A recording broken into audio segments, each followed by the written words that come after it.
Okay, good morning everyone. So what we are doing today is we have to reset yung ating TP-Link L2 managed switch. That is TLSG3210. So ang mangyayari po, there will be no, for this particular device, wala siyang hardware reset. Instead, what you will do is that magsa-software reset ka. So you have to use this cable. This is RJ45 to serial port. So kailangan mo dito banda in your system, meron tayo dito, ayan, that one, ito, serial port. Diyan natin ilagay for us to be able to reset this one.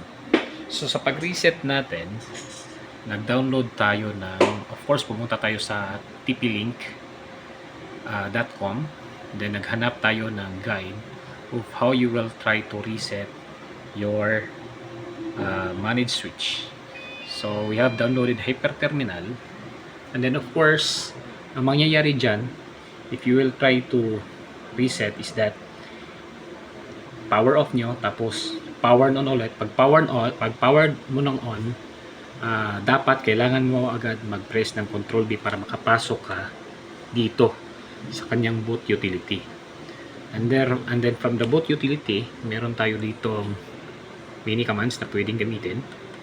So ang ginawa natin is to reset yung managed switch natin, and then kailangan natin i-reboot. So we will just wait until matapos siyang mag-reboot. Ang purpose nito is that nakalimutan kasi natin yung username password ng device natin. That's why we need to reset our device. Ayan. And then from there, hintayin natin na matapos yung kanyang pag-reboot. Okay. So, wait lang natin ng konti. Okay, so after the reboot, ito na yung lalabas. So, you have now here the model of your L2 managed switch. So, we will try to test kung makakalag-in na tayo sa kanyang interface. Okay, sige. Okay, so after natin nag-set up, na-reset at na-reboot, so kailangan na natin i-access ang interface natin through a web browser. So what we will do, add tayo ng port. Ayan. So dapat nakalagay din siya dito banda na system natin. So after that one, we have to set ang IP address no managed switch natin is 192.168.0.1. So dapat dito banda sa computer natin, we have to set sa IPv4, ayan, yung 192.168.0.2, tapos yung 2.5. Yung default gateway hindi na necessary yan, pwede nang wala yan kasi dalawang computers lang naman yung nag-uusap. So click mo lang yung okay, yan, and then of course papasokin mo lang by typing dyan banda sa web address natin yung http://192.168.0.1. makikita natin ang interface na ito. So pumunta tayo sa 888021Q VLAN, set tayo ng VLAN. Ayan, VLAN ID is 100, description for office network, assign natin siya for example dito sa port number 2 and 3, and then dapat this one ang tag dapat siya. Okay.